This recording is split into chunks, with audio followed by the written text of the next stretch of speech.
until like 12:05. But I'm going to start now.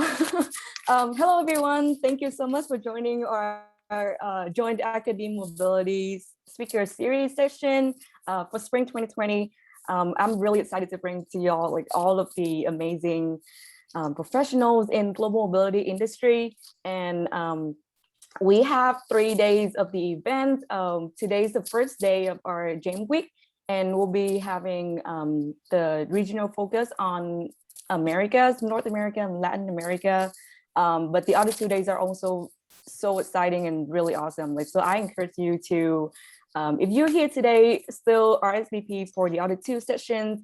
But if you cannot attend to, if you're missing one of the sessions, that also be fine, because we'll be recording these sessions and we post it on our UTD JSOM YouTube channel like a week after today. So you either way used to have access to all of these amazing information and really informational knowledge. So this is our main poster for the JAM. I will start with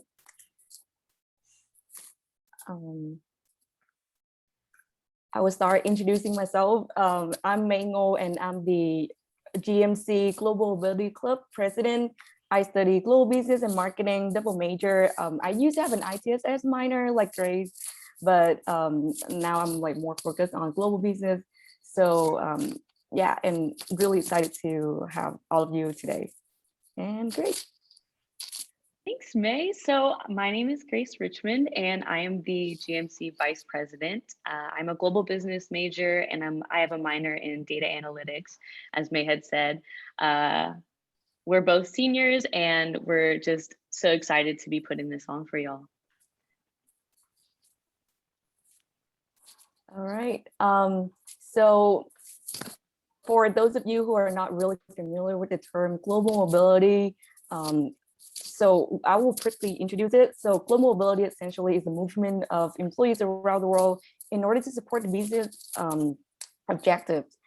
And employees who are selected to take part in the international assignments need strong support provided by the human resource management, human resource departments, as well as various service providers to have the seamless and smooth transition from one country to another, or it can be from one state to another if it's domestic assignment. And so that's about the industry. I will leave it to Grace to talk about our club. Thank you. So what is GMC? So May told you guys what global mobility is, but what is the purpose of GMC? So GMC, our goal is to essentially bring awareness about this industry to students here at UT Dallas. It is a pretty niche industry. It's a subsector underneath the overall international HR distinction, but it's a really cool one. So we want to support the education of our global business students and other JSOM majors, as well as anybody outside of JSOM, just at all the students of UTD to kind of just get to know this industry, because it is a really important one. What we want to do through our activities is empower people within our student body to compete through competitions, through professional workshops, opportunities, internship opportunities, where we deliver events related to global talent, mobility through collaboration with companies and professionals like this one that you are attending today. And we really just want to facilitate the discussions around global talent needs and continue to educate students on the importance of this industry and global mobility.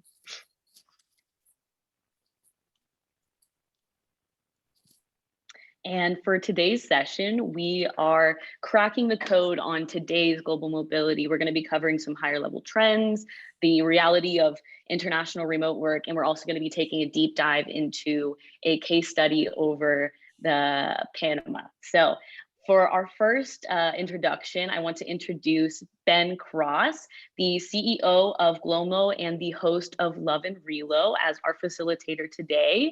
I've had the chance to talk to Ben for the past couple months, and he is amazing. I cannot tell you guys enough how cool this man is. So thank you so much, Ben, for being our facilitator today. Our panelists that we have speaking are specialists in these regions. So we have Susanna, who is a senior global mobility manager at Liberty Latin America. She is based in Panama and has lived there for the past 13 years.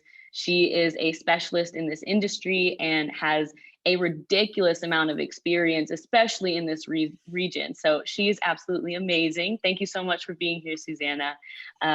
We also have Tina, who is joining us from the East Coast. She works for SAP as a global mobility manager and also has an amazing amount of experience, especially within the Americas regions. So thank you so much for everybody being here today. Thank you, Grace, and thank you, May. This is super awesome to be on the first day of Jam Week with the Global Mobility Club. I am so thrilled and honored to be here with Susanna and Tina and kind of talking to you about these things. And it's so interesting, you know, Grace, as I was listening to you talk about kind of your passion for global mobility and what the Global Mobility Club does, you know, I was just thinking about how much I love this industry and how much all the people that I interact with, and I'm sure Susanna and Tina would echo this, really love this industry. And one of the things we always say, it's a running joke, is that none of us went to school for global mobility. We fell into it, right? And it's so inspiring. And I'm so excited to see young people who are in college and in university who are incredibly accomplished, you know, young professionals and students who are deciding to actually make this a kind of a career focus. And so I can't wait to see what you make of it, knowing how we just fell into it and how much we love it. And I can't wait to see what you're doing with so much intention. So Tina and Susanna, let's kind of start there a little bit and let's just share with the people out there that are watching a little bit about, you know, how did you get here in this industry? Tell us a little bit about your background and your story. Tina, let's start with you. Sure, thank you. And so my journey started off in human resources, actually began my HR career at Bristol Myers Squibb in roles ranging from talent acquisition, also workforce planning, mergers and acquisitions, and then ultimately roles as an HR generalist for both US domestic and international. And then I fell into mobility back in 2007 and have loved it ever since. I've had the pleasure of working on both the corporate and vendor side, leading global teams from every bit of piece and touching piece of mobility. So love to hear that people have the passion so early in career. It's a tremendous place to be. Yeah, I agree, Tina. Well said. And Susanna, tell us a little bit about your story. Sure. So basically, well, I am from Chile, and I have been relocated to many countries. And to be really honest, I never thought that I would be working in global mobility because I always liked the industry of import and export. And I think that was my drive back then. But then I received an offer to work for the American Embassy in Guatemala City. And I thought that I was going to do import and export, which I did, but plus global mobility. So we used to relocate all of the officers that went to the American Embassy. So there I started to learn more and to get more used to of what was exactly global mobility, because I was not really sure that I really liked it. So when we moved to Panama back in 2009, I was thinking to myself, hey, I'm going to this great country in Latin America. There's the Panama Canal here. I think I'm going to get a lot of offers regarding import and export. I want to continue that because I thought that was what I like, right? Mm-hmm. And then I don't know why, but all the time I receive offers in global mobility. So here I am going to Orlando, getting a certification of what is global mobility, because I was like really, really getting like the mood of it. So I started doing global mobility for a company here in Panama and so on. Then I went to work as the Americas manager for global mobility, specifically for Latin America in Hewlett Packard. And after that, I was offered,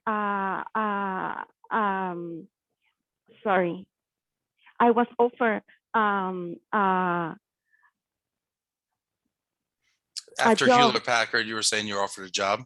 Yes, sorry, it's because somebody was calling me. I'm really sorry about that. No worries. Yes, my computer. So I received an offer to work in the vendor side because I always was working in the multinational company, right? So there I was working as a vendor, and I had the opportunity to do all of the Latin America relocation program for one of the highest companies here in Latin America, that is Adidas. So I did that for a long time, for like around 4 to 5 years.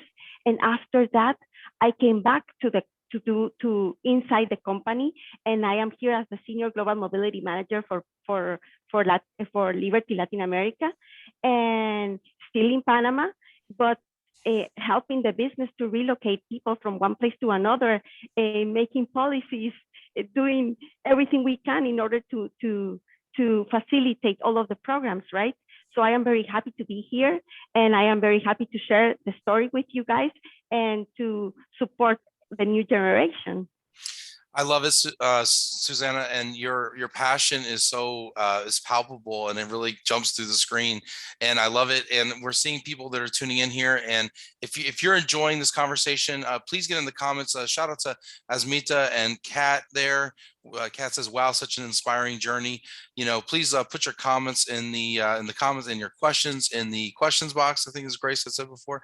I think it's interesting, Susanna. You mentioned the combination of the corporate mobility practitioner kind of that falls within the HR discipline that Grace had alluded to before. And then you also mentioned the vendor side. And that is kind of that's where I got my start in this business. And I really came up through the very unglamorous track of the moving industry. Right. And so we have this super glamorous, concept of global mobility and being a world traveler and all this really neat stuff. And then, but when we talk about it, practically speaking, we're moving people and their belongings to the places they need to be to do the jobs they need to do. And I came in through the moving industry here in Dallas, actually in Carrollton, where I got my start with Pods, working in a call center, taking phone calls from people who are moving their household goods. And then I worked in and started dealing with the corporate accounts and the government contracts and things like that. And the more I learned about global mobility and relocation, the more I wanted to learn, and the more I realized how big the world of global mobility is and how many facets and aspects there are. And I wasn't really just content knowing about the moving industry. So let's talk just for a minute about the facets and the aspects of what goes into an assignment for people out there who don't know, and all the different verticals and all the different challenges. And I guess I would ask each of you maybe to just talk, really briefly on, what are some of the more challenging aspects of doing your job in managing a global mobility assignment or creating a policy, or I'll just leave it open there for you. What's one of the more challenging aspects of your job? Tina, we'll start with you. So I definitely think many of them are challenging. Policy, because of the shifts of what we've seen from the standard policy years ago to more flex policies, continues to be a challenge on how do we balance it? How do we balance it to make sure it's a right fit for our culture of our company, while also being able to meet the business needs and also deliver a great employee experience, and understanding how to really frame out a policy, whether we tie it to a talent strategy, and how do we also then make sure we're engaging our stakeholders, our internal stakeholders, for talent acquisition, for total rewards. Compensation plays a big part of that when you're moving country to country. Also, corporate tax in locations that perhaps want to get moved where there isn't perhaps a presence yet. And so it's important to also leverage vendor relationships, to the comment before, ensuring that you're right sourcing to your partner vendors, and really understanding the services that they're delivering and making sure that they're also fitting the model and also your culture. That's so interesting, because you're talking about managing internal stakeholders, you're talking about managing external partners as well. It seems that there are a lot of people touching mobility inside and outside of a company.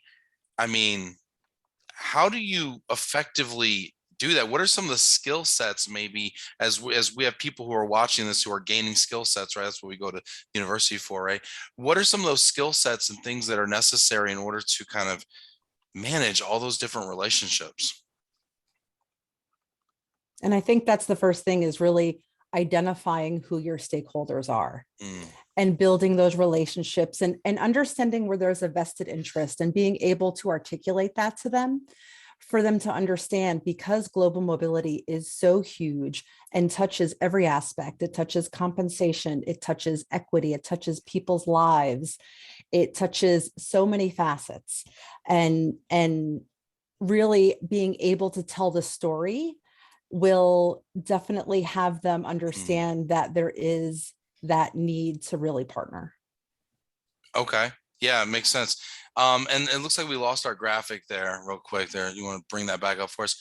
Um, Susanna, I want to ask you the same question around challenges, because we're going to kind of get into trends here in a minute, but I wanted to ask you, what's one of the maybe most challenging parts of your job managing global mobility around the world?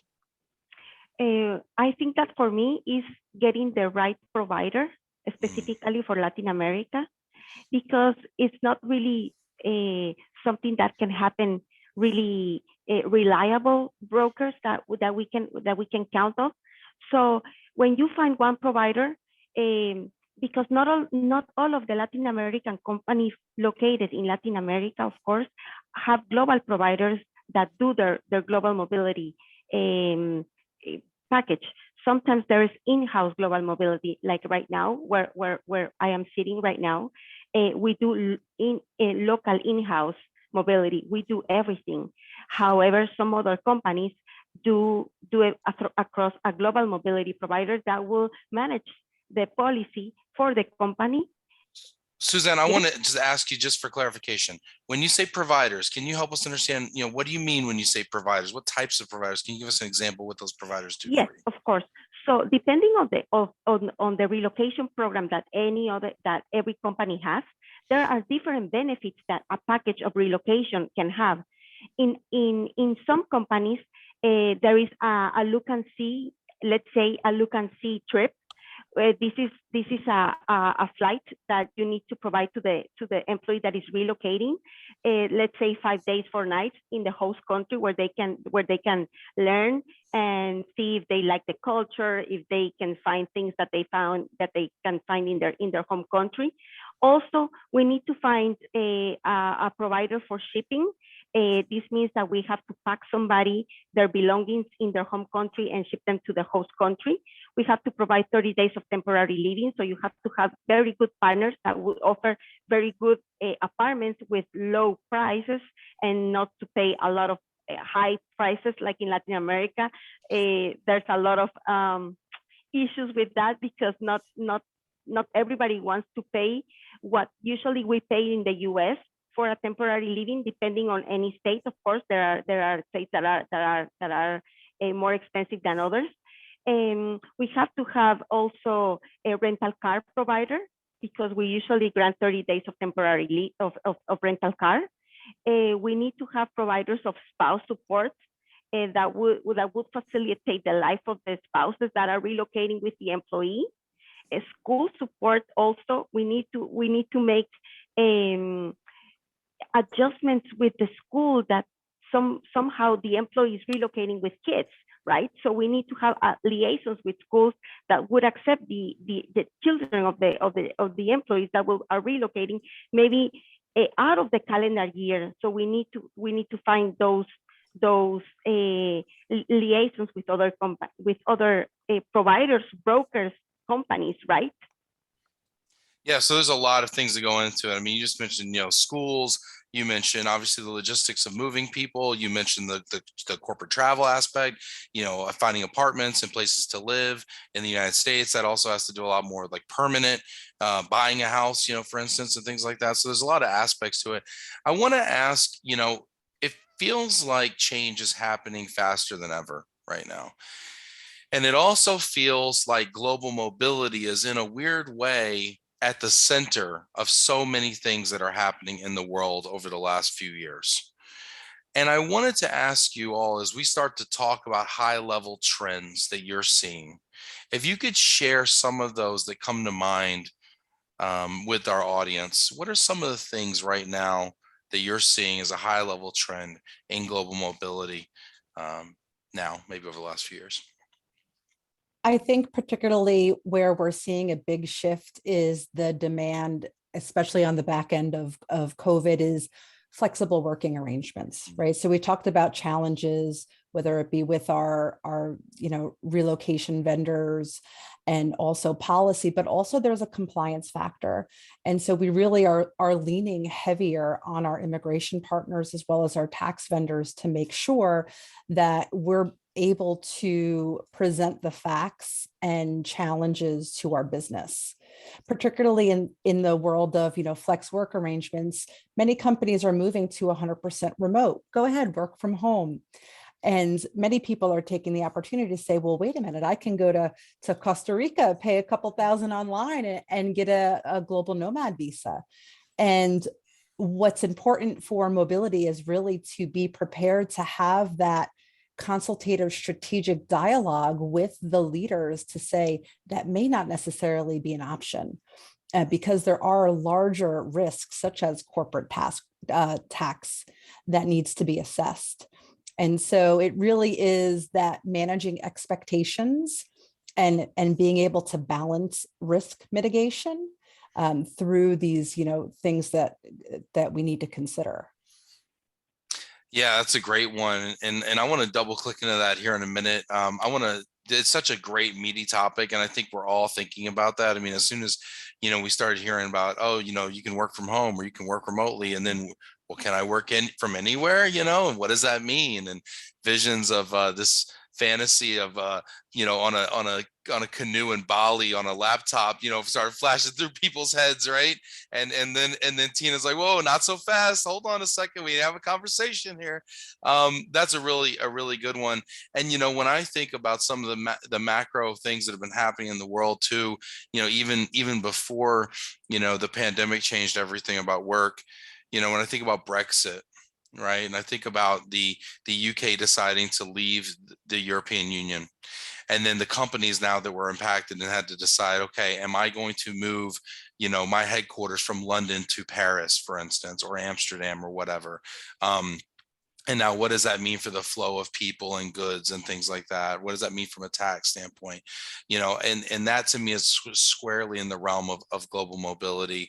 When I look at what's happening in Ukraine right now, right, with the war and the invasion in Ukraine and the mass exodus of people leaving there, in Ukraine and Kiev have become a very kind of strategically important area for IT development, and now moving into Poland, which is also becoming kind of a strategic, and Warsaw becoming a strategic area for talent, and then what is that going to do to talent as it mobilizes on its own?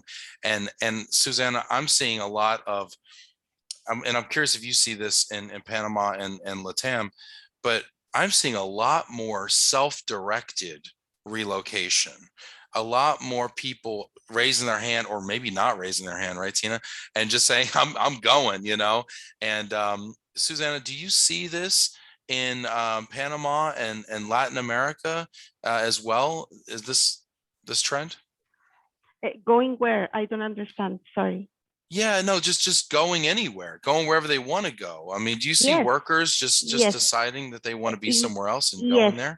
Yeah, because usually I can see that sometimes employees contact me directly because they want to apply to another position, and I say to them, you can apply, but it doesn't mean that you are going to get the job, right?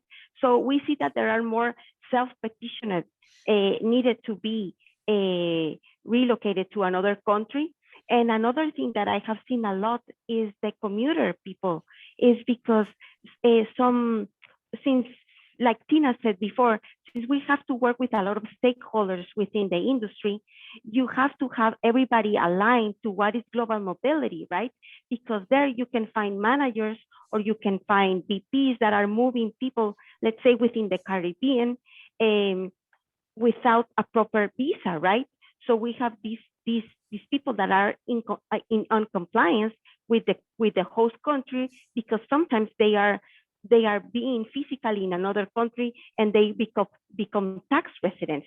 So there is a high risk for the company there to pay taxes and we have to place these employees in a short-term package assignment or a long-term, because we cannot have these commuting assignments as they would want to, right? Yeah, and Ben, to your comment before as well, I think, also with Brexit and all those other shifts, it highlights the importance of us really being able to partner, right? Let's help you make the decision on where you want to move that business. So, with Brexit, now the immigration costs to move somebody to UK are astronomical, but to move them to France, there's a high payroll cost to that because of comp. And it's much bigger than just the move of the person. It has to do with the pay, the taxes, and the long-term strategy of the company. And often, I've been involved in saying, okay, we need to look at different countries. Where should we be putting these businesses?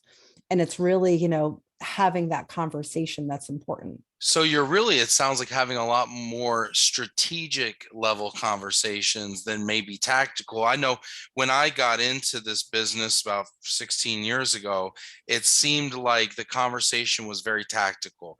It says, I need to move, Joe and Susie to Panama and to Denver. And okay, I need you to take care of their household goods shipment. I need you to give them a realtor. I need you to get them a DSP or, whatever, and check, and push it through. And now it sounds like what you're telling me, Tina, is there's a huge opportunity for global mobility professionals to move into more of a strategic and proactive consultative role to tell the business where it needs to go, why it needs to go there, to weigh the cost benefit and the trade-offs of both. I mean, are these kinds of conversations that you're seeing, and what do you see the opportunity there being? I definitely see the opportunity.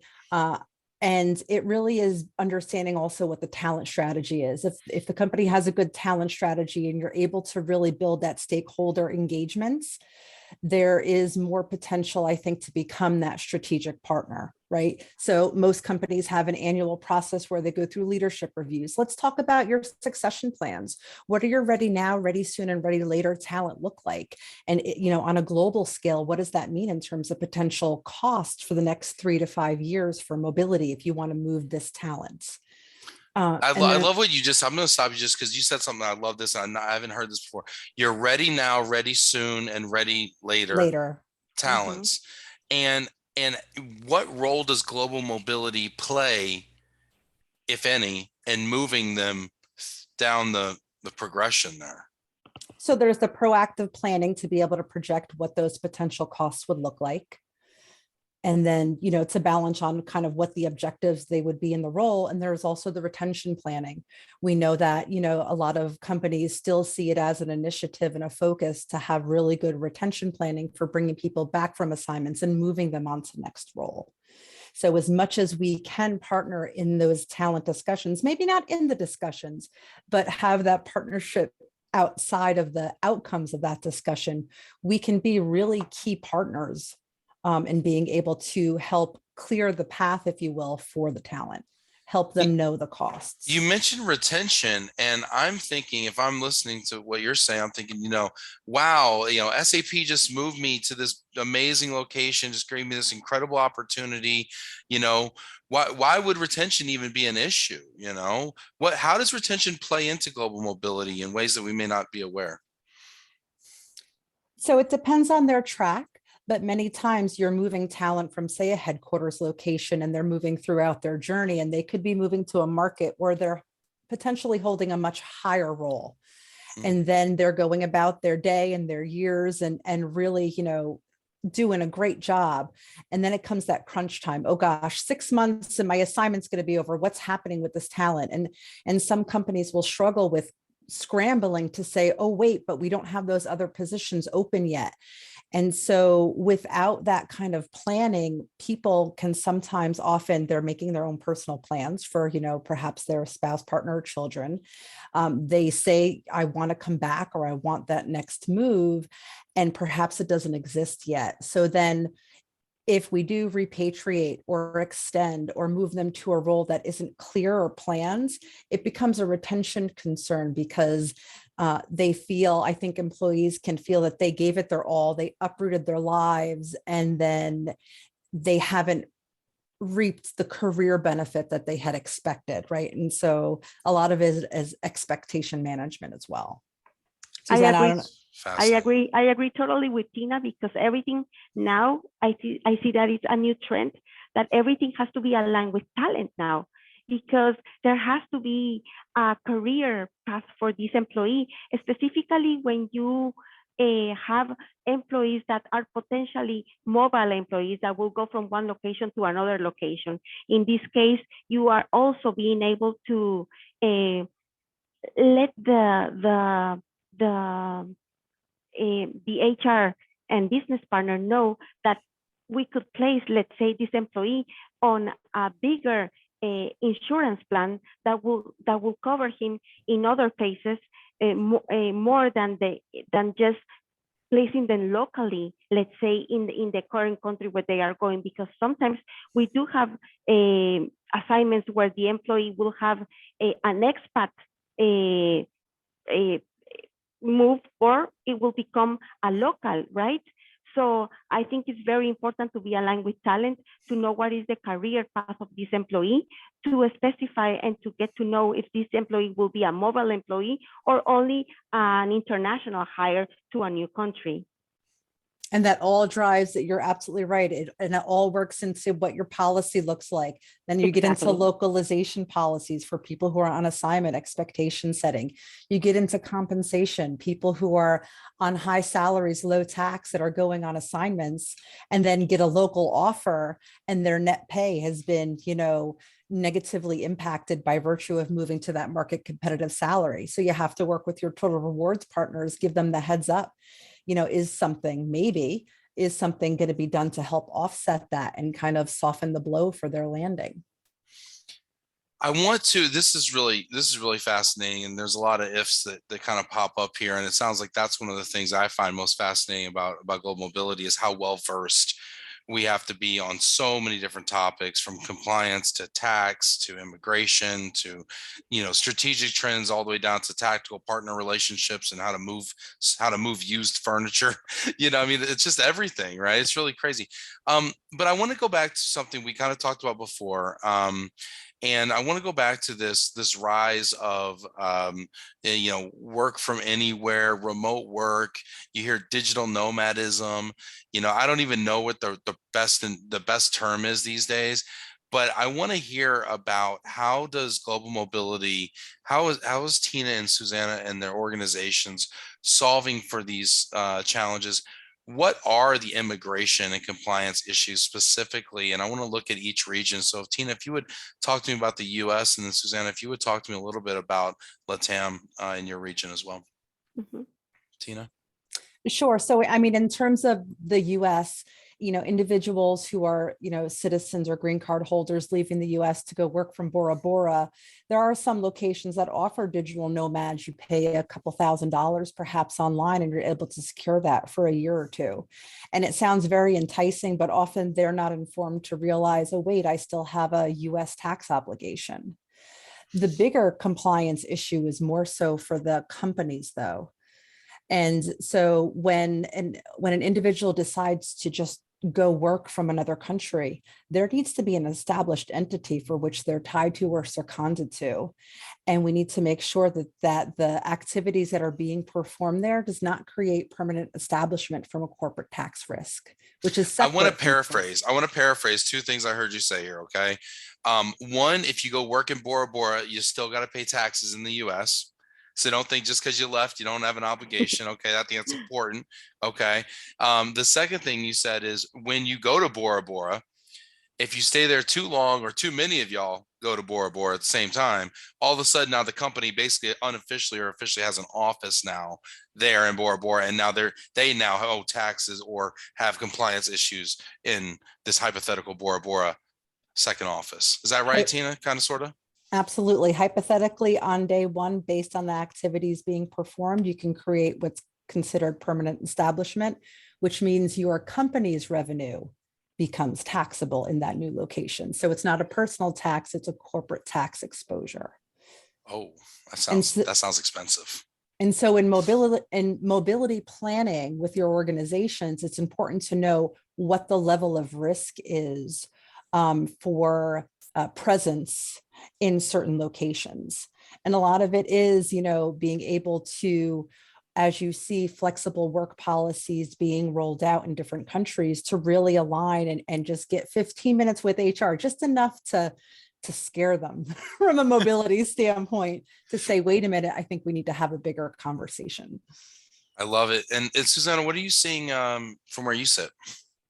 Well, actually, since COVID, like, so many people that we had already working in Panama that had relocated to Panama, went to their home countries to be with their family and everything. When we started to get a little bit normal, we were trying to chase everybody to start returning to Panama, right? But like in this case, it's just like Tina says, it's the same thing in Latin America. In Panama, since we have a special visa in Panama, we don't pay taxes. The company doesn't pay taxes either. However, if you have employees like living in Colombia, they are from Colombia, but they accepted an offer to live and work in Panama. They are tax residents and they have to pay taxes. So they kind of like want the company to pay on their behalf, right? Because they say that they signed an offer not to pay taxes. However, the offer is to stay and live in Panama, not to stay and live in Colombia, right? So in that scenario, it's the same thing. We don't have any protocol regarding any other country in Latin America that will not pay taxes except for Panama, and specifically under this regimen that the government did. So right now we have to be telling people that if you go to your home country, you have to return because you have to live and work where your payroll is located, and in this case will be Panama.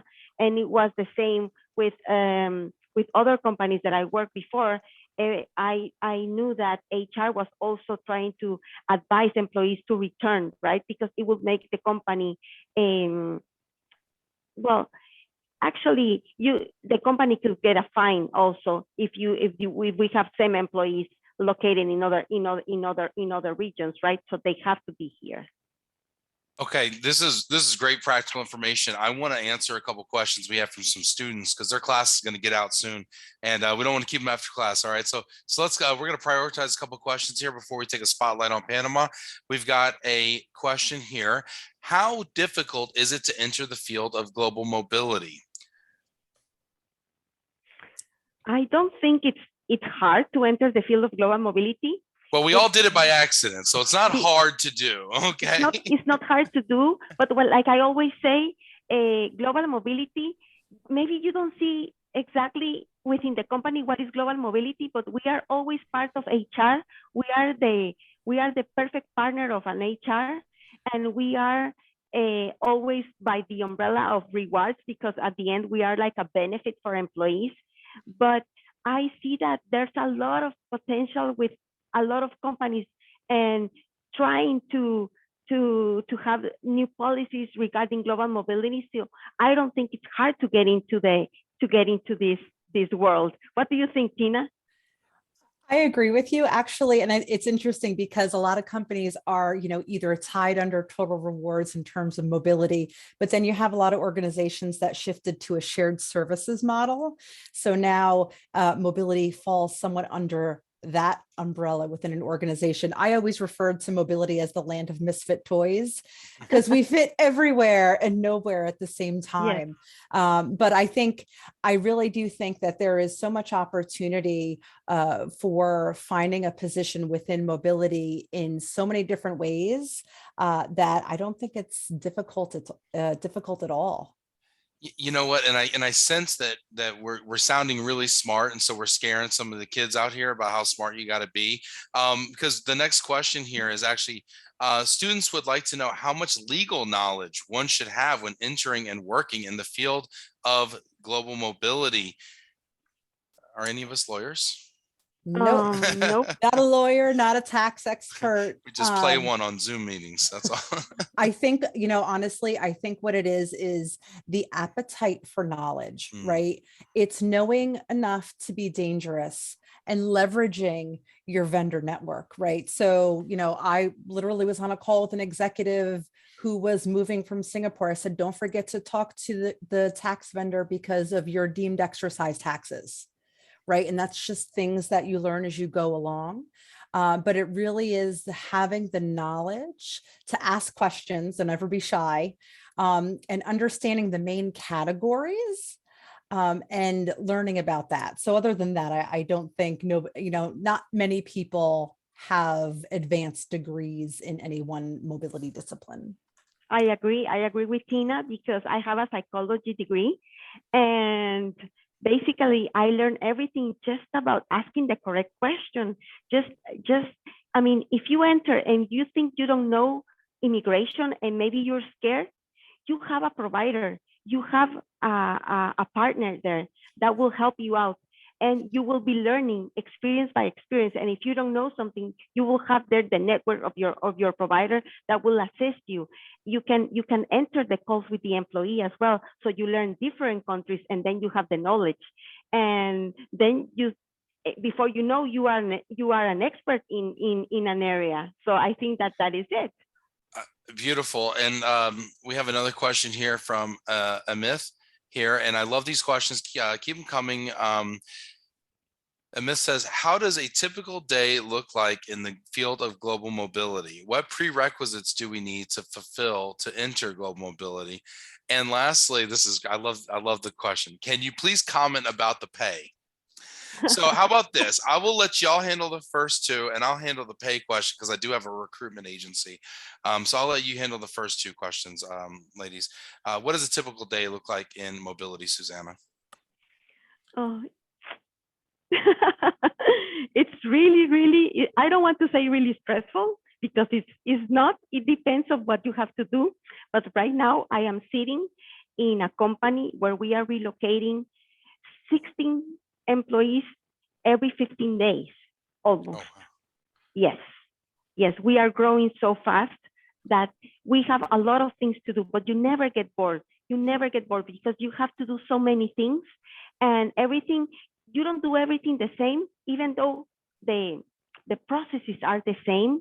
It will be different because that is the most important part of global mobility that we don't have to forget, is that we are working with people. And this is very sensitive for people. So every person will be a new, different experience to you as the sponsor, let's say, of this move, right? So in my typical day will be like getting up early, having calls, maybe looking into an immigration problem, thinking that everything is going to be smooth, receiving people, attending some questions about employees that have arrived, just making sure temporary livings are ready, airport pickups are ready. What's the shipment? Where is the shipment? You have to do a lot of chasing to your providers just to see where the shipment of the people is. I mean, that's my day to day, and also strategy. You have to be like thinking like ahead. What if this happens? What are you gonna do? What is your next plan, right? So this is for me a day. Sure. Thank you. And then Tina, what I'm going to do is I'm going to ask this in a little bit different way. We know there's no prereqs needed to fulfill global mobility. And we also know that there's no necessarily certifications required, although CRP and GMS are some that are offered through Worldwide ERC and very beneficial. But if you were to design your classes you took, Tina, to prepare you best for your role in global mobility, what classes might you have taken or recommend? I would say definitely international HR, employment law, compensation. I would say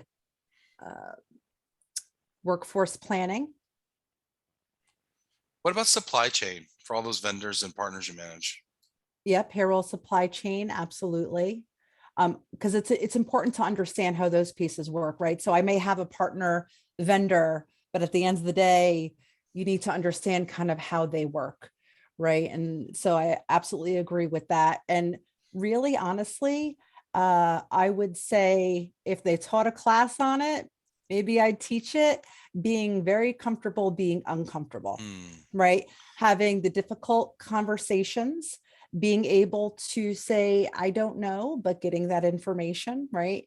And being able to really influence conversation and facilitate, kind of agreement. Yeah, that's great. I love it. That's maybe it's a philosophy class, being comfortable, being uncomfortable, right? The art of ambiguity.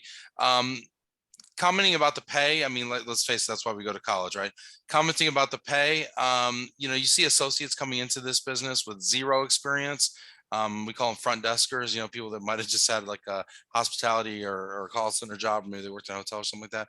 They're going to be at the very bottom of the scale as an associate with an RMC or something like that, at the $40,000 range. You're going to see relocation consultants for domestic without certifications in the 50s. You're going to see with certifications, domestic home sale 65, international 70, 75,000.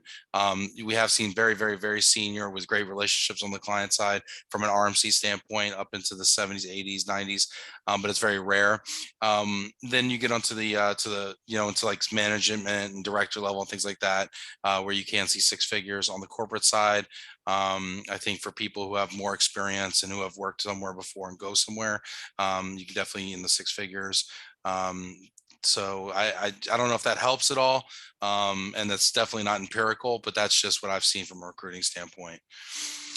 What tools do you use on a daily basis? You use a lot of spreadsheets, use a lot of emails, definitely any other tools that you use?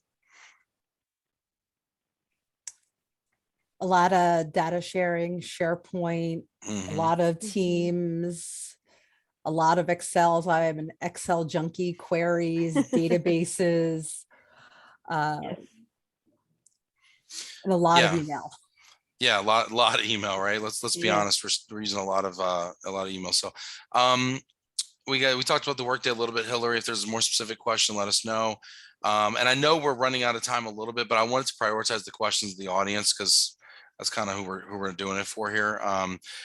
So maybe last question for now. Kat says, what are some of the tips and tricks to learn the culture of the workforce of another company, or maybe even your own company? How do you identify what the culture is, and how to kind of embody that in your policy? Thoughts?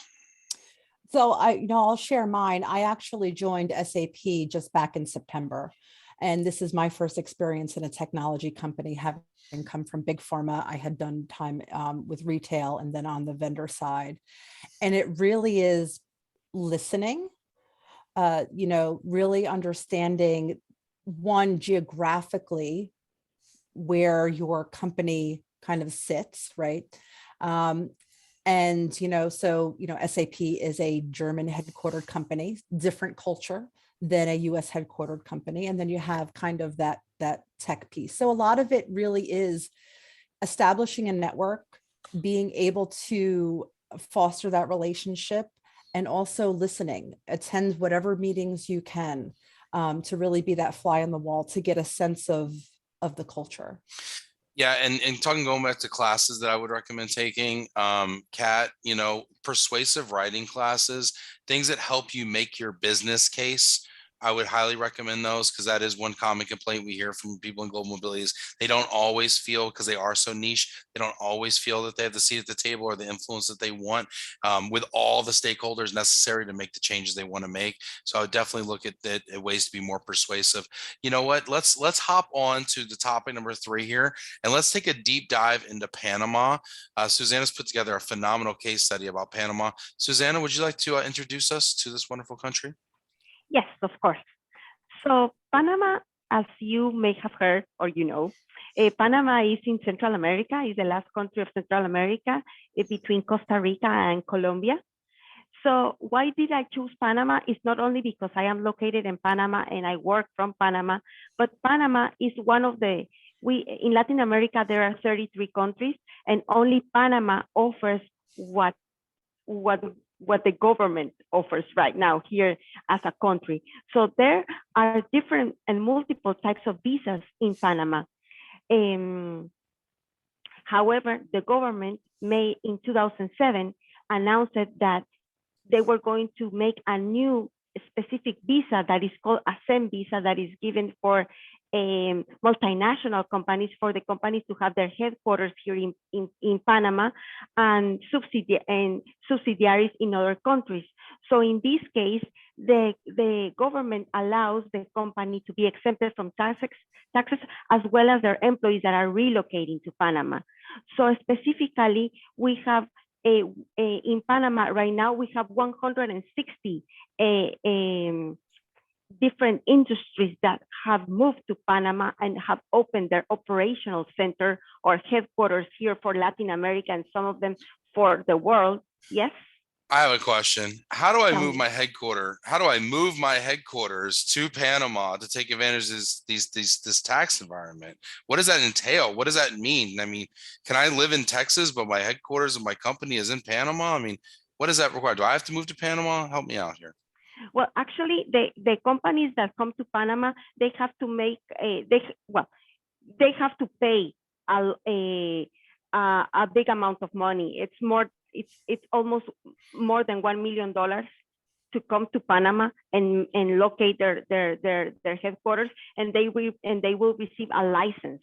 And with that with that license, then your company becomes a SEM company, which is a multinational company located in Panama. Because if your company is not a SEM, it's not that all of the companies are SEM. Only the ones that have paid this to the Ministry of Commerce through the government of Panama.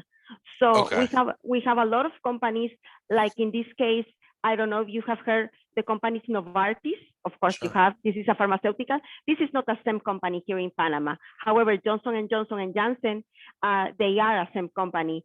So this means that people that are working in Novartis that have been relocated to this company, to work in this company, they pay 30% of their taxes out of their salary. When you work in a multinational company that is a SEM, then you don't pay any tax. Let's say if you gain $5,000, you will obtain $5,000 net as a payment here in Panama. They only deduct the insurance, and you know that 80% is paid because that's also a deal, because that's what the government says, that all of the employees have to be insured and they have to have a very good insurance. 80% is paid by the company and only 20% is paid by the employee. Super interesting. Yes, Suzanne, tell us more about Panama. I want to learn more about what it means to relocate there. And can we go to the next slide? Yes, we can go to the next slide. So this has like I said, is the ultimate destination for multinationals to address global operations in the Latin American market. This has made like more than 7,000 jobs here for Panamanians as well, because all of the moves that we have for under the SEM authorization are for managers and above. We cannot relocate less than managers. And then this opens to giving a lot of work to Panamanians indeed in these types of companies. We have, I placed there more than 100 multinationals here in Panama, like Procter & Gamble, like 3M, like Unilever, like Liberty Latin America, like Under Armour, Adidas, Dell. So we have a lot of companies in Panama. In Panama, I mean, there's a lot of things here in Panama that people really like. We have employees that have moved from from Asia, from USA, from Canada, from other parts of Latin America, and they seem to like Panama. The weather is good. You always have summer here. You never get cold. And we have the Panama Canal. There's a lot of advertisement regarding the country. There's a lot of tourists here in Panama. So, and also we have a hub at the airport in Panama where you can find any flight to any country from this country to another one. So this is like the kind of things that are important about Panama, and that it's a welcome country. They treat you right. you can live and work here, and you can travel abroad if you want. So if you want to go to the next slide. And I don't know if we have time. Oh, that's it. I think that I was just wanted to let you know about some challenges that we have in Latin America.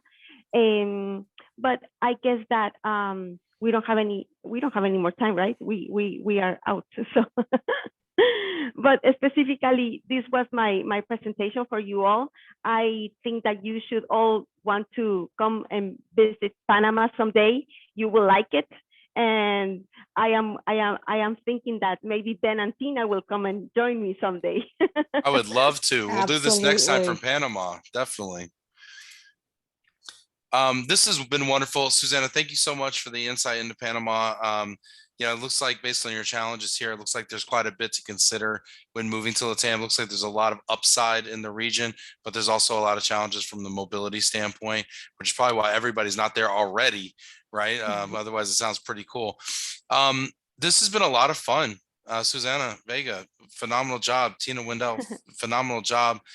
May, Grace, thank you so much for having us here. And thanks for you. everyone out there you. who watched and participated. Thank you, Thank you Ben. so Thank you so much. much. Yeah, so thank you everyone.